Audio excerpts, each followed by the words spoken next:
मराठा क्रांती मोर्चानंतर आता बहुजन समाजानं बहुजन क्रांती मोर्चाचं आयोजन केलंय। आज अहमदनगरमध्ये हा मोर्चा निघाला। नगरमधल्या वाडिया पार्क मैदानावरून निघालेल्या या मोर्चाचे जिल्हाधिकारी कार्यालयापर्यंत हा मोर्चा निघाला आणि या मोर्चामध्ये 372 जातींचा समूह आणि 52 संघटना सहभागी झाल्याची माहिती कळते। जिल्हाधिकाऱ्यांना मागण्यांचं निवेदन देण्यात आलं। तर या मोर्चादरम्यान चांदणी चौकामध्ये संविधानाचं वाचन झालं आणि हे वाचन झाल्यावर राष्ट्रगीत म्हणून या मोर्चाची सांगता झाली। भंडारा जिल्ह्यातल्या जिल्हा मध्यवर्ती सहकारी बँकेवर प्रशासक बसवण्यात आले। सध्याच्या घडीला कार्यरत असलेल्या संचालक मंडळाची मुदतवाढ संपल्यामुळे ही कारवाई जिल्हा उपनिबंधक कार्यालय भंडारातर्फे करण्यात आली आहे। उशिरा का होईना बँकेवर प्रशासक नेमल्यामुळे आता काय अहवाल प्राप्त होतो याकडे शहरवासियांचं लक्ष लागले आहे।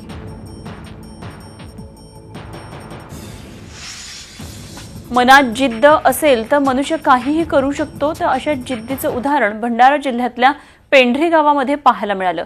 पाण्याअभावी हातातून जाणारं दरवर्षीचं पीक पाहता गावकऱ्यांनी एकत्रित येऊन 1-2 नव्हे तर तब्बल 3 किलोमीटरचा एक कालवा खोदून गावाकडे पाणी वळवलंय। आझाद शेतकरी संघटनेनं गावकऱ्यांना मदत करत फक्त डिझेलच्या खर्चावर जेसीबी मशीन मोफत दिली आणि जेसीबी मशीनच्या सहाय्यानं कालव्याच्या खोदकामास गावकऱ्यांनी सुरुवात केली। तब्बल 22 दिवस अहोरात्र खोदकाम केल्यानंतर अखेर शेतात पाणी आलं। कुठून करता येईल किंवा खर्च आपण केल्यानंतर तो कुठेतरी कामात येणार आहे का या सर्व गोष्टीची एक जागरूकता त्या नागरिकांमध्ये किंवा त्या गावामध्ये कुठल्या तरी प्रकारची आली आणि त्यांनी त्या 3 किलोमीटरच्या कालव्याची व्यवस्था करावासाठी महिला बचत गटातून पैसा जमा करून 3 किलोमीटर कालवा खोदत नेऊन आपल्या गावापर्यंत पाणी पोहोचवणं ही जी त्यांची संकल्पना होती, खरोखर त्यांनी या ठिकाणी सोनं केलं। घरात झोळीत झोपवलेल्या एका 6 महिन्याच्या बालकाचं अपहरण झाल्याची धक्कादायक घटना भागातल्या झोपडपट्टीत राहतात। त्यांना 4 मुलं आहेत। 6 महिन्यांचा लहान मुलगा फैजान याला घरामधल्या झोळीत झोपवून त्याच्या आई शेजारीच राहणाऱ्या नातेवाईकांकडे पोळ्या करण्यासाठी गेली होती आणि घरी परतल्यानंतर फैजान झोळीत नसल्याचं पाहून त्यांना धक्काच बसला। सर्वत्र शोधाशोध केल्यानंतर फैजान न भेटल्यानं शहर पोलिसांमध्ये अपहरणाचा गुन्हा दाखल करण्यात आला। पोलिसांनी फैजानला शोधण्यासाठी 4 पथकं तयार केली आहेत।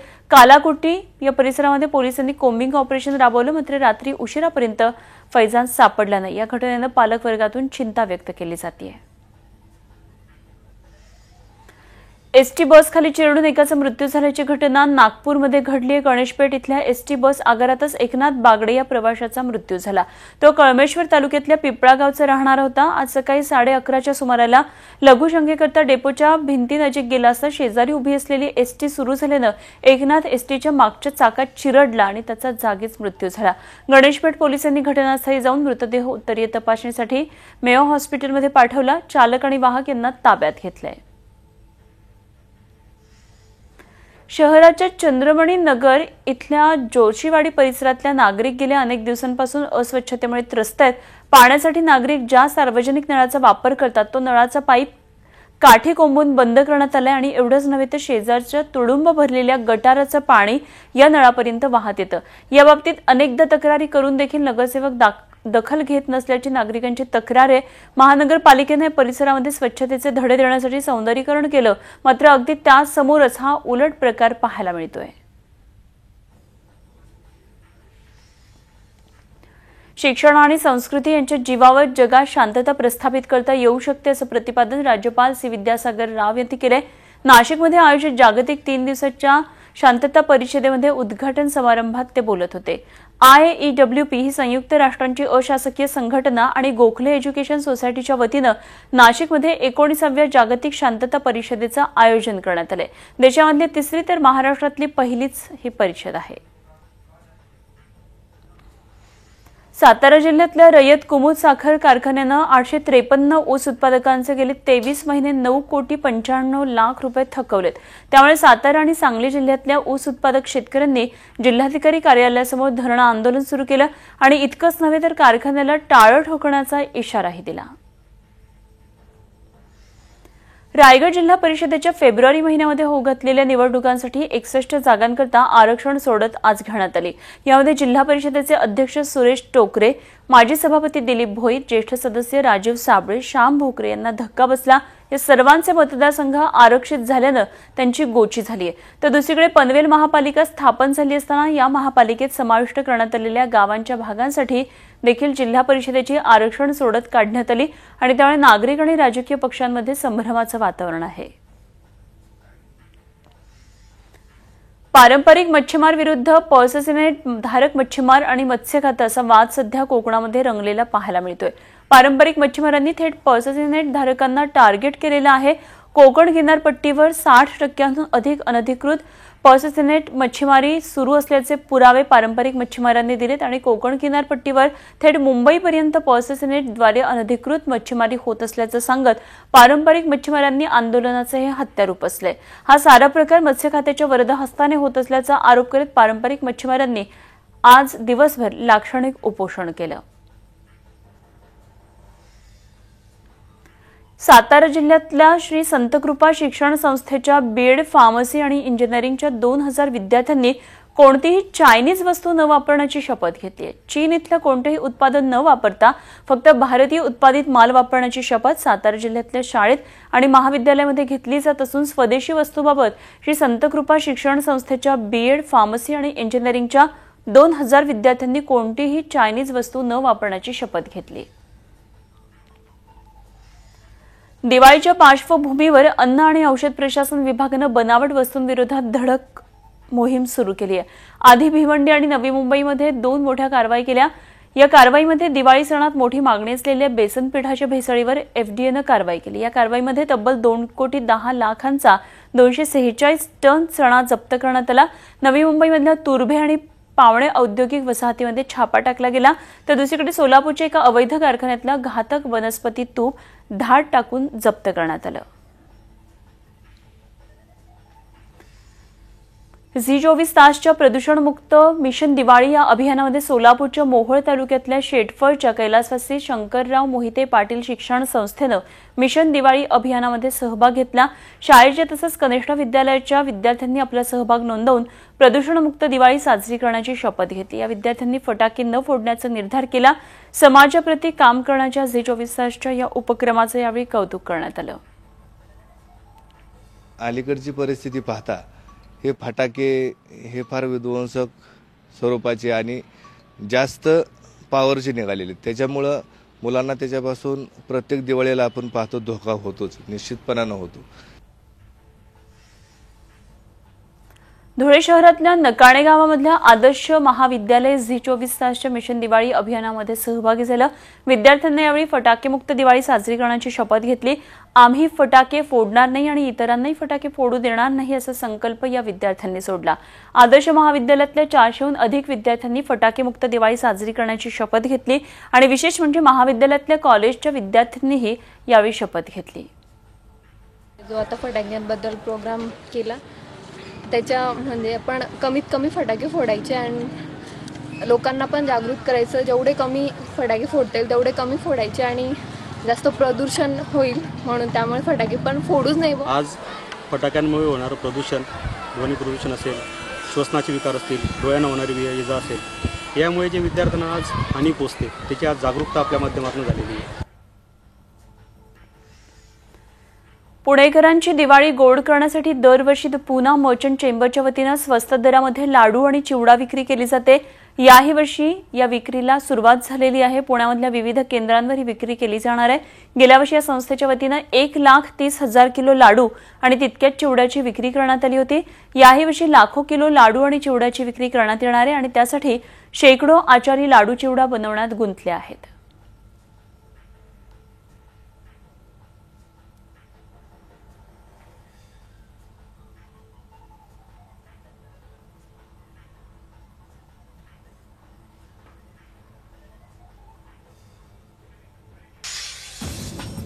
वडार समाजाच्या वतीनं पुण्यामध्ये पोलीस आयुक्त कार्यालयावर मोर्चा काढण्यात आला. वडार समाजानं पुण्याच्या आसपास खाण्यासाठी जमिनी घेतल्यात, मात्र यामधल्या अनेक जमिनी या परस्पर विकल्या गेल्या. समाजाच्या अज्ञानाचा फायदा घेऊन जमीन माफियांनी या जमिनी खोट्या कागदपत्रांच्या आधारे बळकावल्या आहेत. अशा जमीन माफियांच्या विरोधात गुन्हे दाखल व्हावेत यासाठी हा मोर्चा काढण्यात आला. पुणे स्टेशनजवळच्या बाबासाहेब आंबेडकर यांच्या पुतळ्यापासून हा मोर्चा काढण्यात आला. महाराष्ट्र वडारी संघर्ष कृती समितीनं या मोर्चाचं आयोजन केलं होतं. आमची जागा हडप केलेली आहे। आमचे अशिक्षित लोक आहेत, त्यांची जागा त्यांना भेटावं। आमच्यावर अन्याय होतो, ते अन्याय नाही हो। आमच्याकडनं अंगठे घेतात 10-10, 100-100 अंगठे आणि जाऊन त्याला देतात आणि काय करतो तो काय नाही आम्हाला माहिती नाही। अखिल भारतीय ब्राह्मण महासंघाच्या पिंपरी चिंचवड शाखेच्या वतीने शहरात मेळावा आयोजित करण्यात आला होता। या मेळाव्यामध्ये ब्राह्मण समाजानेही काही मागण्या केल्या। अॅट्रॉसिटी कायद्यामध्ये बदल करण्याऐवजी ब्राह्मण समाजाचाही त्यामध्ये समावेश करण्यात यावा अशी मागणी महासंघाचे प्रवक्ते रविकिरण साने यांनी केली। या मेळाव्याला ब्राह्मण चळवळीचे प्रणेते ह.मो. मराठे उपस्थित होते। केवळ दलितांचा नाही तर ब्राह्मणांसह सर्व समाजाचा या अॅट्रॉसिटीमध्ये सहभाग असला पाहिजे, अॅट्रॉसिटीमध्ये समावेश असला पाहिजे, ज्यामुळे ब्राह्मणांनाही कोणी। नवी मुंबई महापालिका आयुक्त तुकाराम मुंढेंच्या विरोधात उद्या अविश्वास ठराव मांडण्यात येणार आहे। मुंढेंच्या विरोधात मतदान करण्यासाठी राष्ट्रवादी काँग्रेस आणि शिवसेना अशा सर्वच राजकीय पक्षांनी व्हीप बजावलंय। नवी मुंबई महापालिकेच्या इतिहासात असं पहिल्यांदाच घडतंय। नवी मुंबई महापालिकेचे आयुक्त तुकाराम मुंढे यांच्या विरोधातल्या अविश्वास ठरावाच्या बाजूने मतदान करण्याचं व्हीप आज शिवसेनेनं जारी केला। मात्र या ठरावावर काय भूमिका असावी याबाबतचा अंतिम निर्णय हा आपणच घेऊ असं शिवसेना पक्षप्रमुख उद्धव ठाकरेंनी म्हटलंय। त्यामुळे उद्धव ठाकरेंच्या संमतीविनाच हा व्हीप काढला की काय असा प्रश्न निर्माण झालाय। स्थानिकांशी चर्चा करून मगच अविश्वास ठरावाबाबतची भूमिका ठरवण्यात येईल असंही उद्धव ठाकरेंनी म्हटलंय। शिवसेनेच्या 38 पैकी 32 नगरसेवकांचा मुंढेंवर आणण्यात येणाऱ्या अविश्वास प्रस्तावाला विरोध आहे। पक्षाचे खासदार राजन विचारे आणि उपनेते विजय नाहटा यांनी व्हीप जारी केल्यानंतर उद्धव ठाकरेंनी आपली भूमिका स्पष्ट केली। त्यामुळे शिवसेनेची अधिकृत भूमिका काय याबाबत संभ्रमाचं वातावरण निर्माण झालंय। मी तिथल्या लोकांना आज नाही तर उद्या बोलवतो आहे आणि ती पूर्ण भूमिका तिथल्या सगळ्यांचं म्हणणं ऐकून घेतल्यानंतर मी मांडेन। कारण त्याला दोन्ही बाजू आहेत, तर नेमकं खरं काय खोटं काय ते बघून घेऊ। व्हीप जरी काढला असला नसला तरी माझ्याकडे एखादी गोष्ट आल्यानंतर मला जे काय करायचं तो निर्णय मी घेईन। मुंबईच्या हाजी अली दर्ग्यामध्ये महिलांना प्रवेशाचा मार्ग आता मोकळा झालाय। पुरुषांप्रमाणेच महिलांना सुद्धा दर्शनासाठी आम्ही दर्ग्यात प्रवेश देऊ असं हाजी अली दर्गा ट्रस्टनं सर्वोच्च न्यायालयात म्हटलंय। सर्वोच्च न्यायालयानं याबाबत दर्गा ट्रस्टला पायाभूत सुविधा निर्माण करण्यासाठी 4 आठवड्यांची मुदत दिलेली आहे। आता हाजी अली दर्ग्यावर महिलांना मजारीपर्यंत जाता येणार आहे।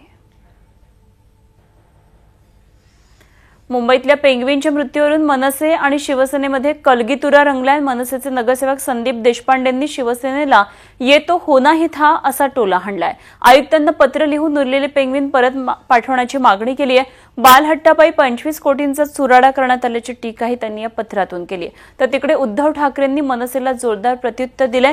जे पेंग्विनला वाचवण्यासाठी परत पाठवा असं म्हणणाऱ्यांनी आपला पक्ष आधी सांभाळावा असं उद्धव ठाकरेंनी म्हटलंय। दुर्दैवाने एका पेंग्विनचा जो काही मृत्यू झालेला आहे तो वातावरणातल्या बदलामुळे झालेला नाही। कारण मुळामध्ये जे आपल्याकडे आरोप माफिया आहेत त्यांना एक कळत नाहीये की हे जे पेंग्विन आहेत ते थंड प्रदेशात राहणारे पेंग्विन नाही आहेत, तर हे पेंग्विन आहेत ते आपल्यासारख्या वातावरणात राहणारे पेंग्विन आहेत। पेंग्विन पक्षी वाचवण्याची जबाबदारी आमची आहे, त्यांचा पक्ष वाचवण्याची जबाबदारी त्यांनी घ्यावी, कारण तो पक्ष संपत आलेला आहे आता। त्याच्यामुळे आता तरी गप्प बसायसाठी चांगलं काम करा। देशातला सर्वात विश्वासार्ह समूह अशी ख्याती असलेल्या टाटा समूहामध्ये मोठी उलथापालथ झाली आहे। मोठ्या गाजावाजा करत अध्यक्षपदावर बसवलेल्या सायरस मिस्त्री यांची तडकाफडकी हकालपट्टी करण्यात आली आहे। 4 वर्षांनी पुन्हा एकदा रतन टाटांची 4 महिन्यांसाठी हंगामी अध्यक्ष म्हणून नियुक्ती करण्यात आली आहे। मिठापासून ते संगणकापर्यंत अनेक क्षेत्रांमध्ये मुसाफरी करणाऱ्या या 100 अब्ज डॉलर्सच्या समूहात यामुळे राजकीय भूकंप झालाय। मिस्त्रींना हटवलं गेलं असलं तरी समूहाच्या एकाही मुख्य कार्यकारी अधिकाऱ्याच्या खुर्चीला हात लावण्यात आलेला नाही आणि आता पुन्हा एकदा समूहाच्या नव्या नेतृत्वाचा शोध घेण्याचं काम सुरू करण्यात आलंय।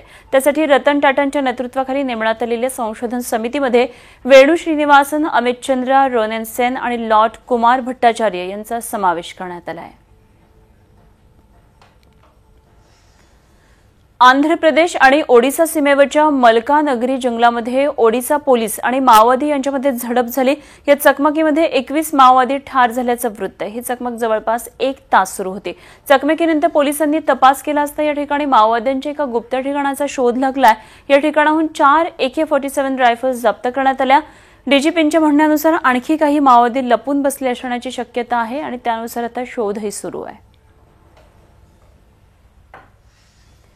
काँग्रेसच्या अधिकृत बैठकीमध्ये पहिल्यांदाच प्रियांका गांधी यांची उपस्थिती दिसली. त्यामुळे प्रियांका गांधींचे राजकारणामध्ये सक्रिय होण्याचे संकेत दिसून आलेत. आजच्या बैठकीमध्ये यूपी निवडणुकीत प्रियांका गांधी यांना उतरवण्यासंदर्भात चर्चा झाली. लवकरच काँग्रेस पार्टी प्रियांकाच्या निवडणूक प्रचाराच्या तारखा घोषित करणार आहे. 19 नोव्हेंबर इंदिरा गांधी यांच्या जन्मदिनी यूपी निवडणुकीच्या मैदानात प्रियांका गांधी उतरवण्याची तयारी असल्याची माहिती सूत्रांकडून मिळतेय. समाजवादी पक्षातल्या काका पुतण्याचं भांडण सोडवण्यात मुलायमसिंहांना फारसं यश आलेलं दिसत नाही. आमदार, खासदार आणि पक्षाच्या ज्येष्ठ नेत्यांच्या बैठकीत आज अखिलेश आणि त्यांचे काका शिवपाल आणि मुलायमसिंह यादवांनी एकमेकांवर जोरदार शाब्दिक हल्ले चढवले. मुलायमसिंहांनी अखिलेश यादवांची भर सभेत कानउघडणी केली. तुला सत्ता दिली तर तुझ्या डोक्यात हवा गेली, एकट्यानं निवडणूक लढण्याची तुझी पात्रता आहे का, असे खडे बोल मुलायमसिंहांनी अखिलेश यादव यांना सुनावले.